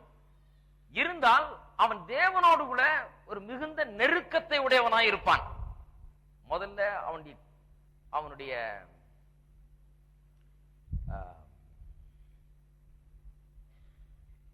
முதல்ல அவனுடைய கிரியைகள் ஒண்ணு சொன்ன. அவன் ஆவிக்குரிய ஜீவியத்தில் இருக்கிற அவனுக்குரிய வாஞ்சை, அவனுக்கு இருக்கிற வாஞ்சை முதல்ல வெளிப்படும் அவனுக்குள்ள நித்திய ஜீவன் இருந்தால். இரண்டாவது, அவனுடைய கிரியைகள் அதை வெளிப்படுத்தும் அவனுக்குள்ள ஆவிக்குரிய ஜீவன் இருக்குது என்று. உள்ள இருந்து கிரியைகள் வெளியே வரும். உள்ள இருந்து அவன் கனி கொடுப்பான். வெளியே ஒட்ட வச்ச மரம் இல்ல, உள்ள இருந்து ஜீவன் இருக்கிறதுனால கனி கொடுக்கிற மரம். ஆகையால ஆவிக்குரிய ஜீவன் இருந்தா முதல்ல அவன் வந்து ஆவிக்குரிய காரியங்களை குறித்த ஒரு பெரிய ஈடுபாடு, ஈர்ப்பு அவனுக்கு இருக்கிறது. அதுல அட்ராக்ஷன் அவனுக்கு இருக்கிறது. ஏன்னா ஆவிக்குரியவனா இருக்கிறான், அவன் ஞானப்பாலை விரும்புகிறான். இரண்டாவது, அவனுக்குள்ள இருந்து கிரியைகள் கிளம்புகிறது. ஏதோ வெளியே வந்து ஆட் ஆன் பண்றது இல்ல, அவன் ஒட்ட வைக்கிறது இல்ல, உள்ள இருந்து கிளம்புகிறது. மூன்றாவது, அவனுக்குள்ள ஆவிக்குரிய ஜீவன் இருந்தால் பெரிய ஒரு நெருக்கம் தேவனிடத்திலே அவனுக்கு இருக்கும். தான் பாருங்க, செத்த மக்களுக்கும் ஆவிக்குரிய மக்களுக்கும் உள்ள வித்தியாசம். எல்லாத்திலுமே அந்த நெருக்கத்தை பார்க்கலாம். அவன் ஜெபித்தார்கள்னால ஆண்டவர் எங்கேயோ இருக்கிறார், இவங்க எங்கேயோ இருக்கிற மாதிரி ஜெபிப்பாங்க. இவங்க சொல்ற வார்த்தைகளும் இவர்கள் பண்ற ஜெபமும் எங்கேயோ ஆண்டவருக்கு நம்ம போலீஸ் ஸ்டேஷன்ல பெட்டிஷன் போடுற மாதிரி போட்டுட்டு இருப்பாங்க சிலர். ஹலோ, இருக்கீங்களா? அவர் யாரோ இன்ஸ்பெக்டர் உள்ள இருக்காராம், நான் இங்க இருந்து எழுதி கொடுக்க போறேன் அப்படிங்கிற மாதிரி போடுறார். ரட்சிக்கப்பட்ட விசுவாசி தேவனை தன்னுடைய தகப்பனை போல அறிந்து வைத்திருக்கிறான். ஆகையால் அவன் பண்ற ஜெபத்திலேயே அவனுடைய நெருக்கம் தெரியுது. அந்த வார்ம்த், அவனுக்கும் தேவனுக்கும் உள்ள ஐக்கியம், அந்த நெருக்கமான உறவு அவன் பண்ற ஜெபத்தில், அவன் தேவனோடு கூட ஐக்கியம் கொள்ளுகிறதிலேயே அவனுக்கு இருக்கிற நெருக்கம் வெளிப்படுகிறது. அவனுக்குள்ள நித்திய ஜீவன் இருந்தால் இந்த நெருக்கம் வெளிப்படும், இந்த ஐக்கியம் வெளிப்படும், இந்த அன்பு பரஸ்பரம் வெளிப்படும். 3 காரியங்களை சொன்னேன். இதுதான் டெஸ்ட். இந்த 3 test. Test using the life. உள்ள ஜீவன் இருக்கிறதுன்றதை வச்சு டெஸ்ட் பண்றது. எப்படி ஒருவன் விசுவாசியா இல்லையா என்பதை பாருங்க. இந்த டெஸ்ட்டை முதல்ல நமக்கு அப்ளை பண்ணணும். இந்த டெஸ்ட்டை போய் கத்துக்கிட்டு போய் ரோட்ல போறவங்க எல்லாம் பார்த்து இரு நீ விசுவாசியா இல்லையான்னு பாத்துறேன், அதுக்காக சொல்லல நான். இந்த டெஸ்ட்டை முதலாவது நாம் நமக்கு அப்ளை பண்ண வேண்டும். இந்த இடத்துல கூடியிருக்கிற மக்களாகிய நாம் என்னுடைய சபையிலே கூடி வந்திருக்கிறோம். பெரிய ஒரு டேஞ்சர் என்னன்னா, கிறிஸ்தவ குடும்பத்துல பிறந்து கிறிஸ்தவ குடும்பத்திலே வளர்ந்து இந்த கோயில் அது இதுன்னு போய் பழக்கமாயி, ஆனா ஒரு நிச்சயமான ரட்சிப்பின் அனுபவம் இல்லாமல் அநேகர் இருக்கிறார்கள். அவர்களுக்கு என்னன்னு தெரியல. அது நிச்சயமான ரட்சிப்பின் அனுபவம்னா என்னன்னு அவர்களுக்கு அந்த வித்தியாசம் தெரியாது. என்ன வித்தியாசம்? இதுதான் வித்தியாசம். இயேசுவை விசுவாசிக்கிறவனுக்குள்ள நித்திய ஜீவன் இருக்கிறது.